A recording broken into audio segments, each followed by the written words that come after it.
नमस्कार, मैं हूं राजकिशोर। बुलंद भारत टीवी के डिजिटल प्लेटफॉर्म पे आपका बहुत बहुत स्वागत है। अयोध्या टू आबू धाबी, ये सुनकर एक बार कोई भी यही अंदाजा लगाएगा कि मैं किसी यात्रा का जिक्र कर रहा हूं। तो सच है कि मैं 100% एक यात्रा का ही जिक्र कर रहा हूं। लेकिन ये यात्रा अयोध्या टू आबू धाबी की कोई मामूली हवाई उड़ान नहीं है, बल्कि ये शाश्वत सनातन संस्कृति की वो ऐतिहासिक उड़ान है जिसे नजरअंदाज करना अब नामुमकिन है। अयोध्या के राम मंदिर में रामलला की प्राण प्रतिष्ठा की अंतर्राष्ट्रीय चर्चाओं के बाद अब भारत से करीब 2500 किलोमीटर दूर आबू धाबी में BAPS हिंदू मंदिर हेडलाइन यूं ही नहीं है।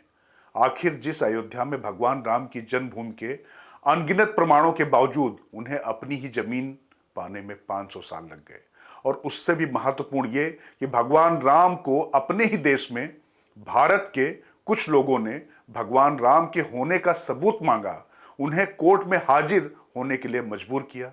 लेकिन आज भारत से हजारों किलोमीटर दूर आबू धाबी में अरबी मुसलमानों ने खुद प्रिंस या कहें तो वहां की सरकार ने हिंदुओं को मंदिर बनाने के लिए न सिर्फ जमीन दी, बल्कि वहां भव्य और दिव्य मंदिर के निर्माण में जो भी बन पड़ा वो सब कुछ किया। 27 एकड़ में बने इस हिंदू मंदिर का निर्माण BPS स्वामी नारायण संस्था ने किया है, और इसकी बनावट की खासियत के बारे में अब तक न जाने कितनी खबरें, शोध और रिपोर्ट सामने आ चुकी हैं। लेकिन हम आपको इस मंदिर की बनावट से इतर एक नई सोच, संस्कृति और सभ्यता की स्थापना की पटकथा से रूबरू कराएंगे, जिसे प्रधानमंत्री मोदी ने संयुक्त अरब अमीरात के राष्ट्रपति शेख खालिद बिन मोहम्मद बिन जायद के संयुक्त प्रयास से लिखा है।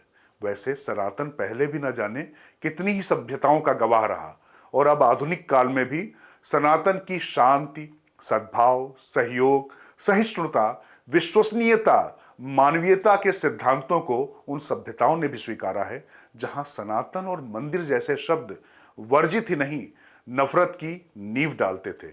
लेकिन अब हालात तेजी से बदल रहे हैं। लेकिन अगर आप ये सोच रहे हैं कि ये सब अचानक रातों रात हो गया, तो ये आकलन कतई सही नहीं होगा। क्योंकि कहां मिडिल ईस्ट में संयुक्त अरब अमीरात की वो धरती जहां नाम मात्र के हिंदू रहते तो हैं, लेकिन जहां इस्लाम की धर्म, संस्कृति और सभ्यता हो, बगल में सऊदी अरब इस्लाम की जननी हो, उस संयुक्त अरब अमीरात में एक भव्य हिंदू मंदिर की कल्पना पहले तो कोरी ही लगती थी। लेकिन अब मंदिर के उद्घाटन ने इस कल्पना को साकार कर दिया है। जिस देश की आबादी में सिर्फ 6 से 7% ही हिंदू हों, और जहां मूर्तियों की पूजा कल तक प्रतिबंध की श्रेणी में रही हो, वहां की सरकार ने खुद आबू धाबी में मंदिर के लिए जमीन दी।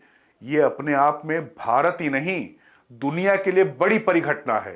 प्रधानमंत्री मोदी की राजनीति हो या उनकी नीतियां, उसका लोहा तो मानना पड़ेगा। वैसे भारत में कुछ मोर्चों पर उन्हें लेकर बेशक सवाल खड़े किए जा सकते हो, लेकिन विदेशी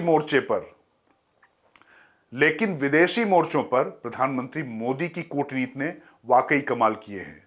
और इसी में एक कमाल संयुक्त अरब अमीरात के आबू धाबी का BAPS हिंदू मंदिर है, जिसके निर्माण की रूपरेखा प्रधानमंत्री मोदी ने न सिर्फ बनाई, बल्कि उसे जमीन पर भी उतार दिया। जहां की धरती पर इस्लाम और तेल का ताज और राज हो, जहां की ताकतवर लॉबी में भारत विरोध का स्वर हमेशा से गूंजता रहा हो, आज उसी अरब वर्ल्ड में एक सनातनी का संकल्प हिंदुओं को इतना अहम विकल्प देगा, यह अपने आप में चमत्कार लगता है। कई पत्रकारों को प्रधानमंत्री के कुछ कदमों से असहमति हो सकती है, जायज भी है, लेकिन अरब वर्ल्ड में हिंदू मंदिर की स्थापना 21वीं सदी की ऐतिहासिक परिघटना है। जिस संस्कृति और सभ्यता में दूसरे धर्मों को धता बता देने का धर्म रहा हो, अब वहां शांति, सद्भाव, सहिष्णुता का संगम होगा।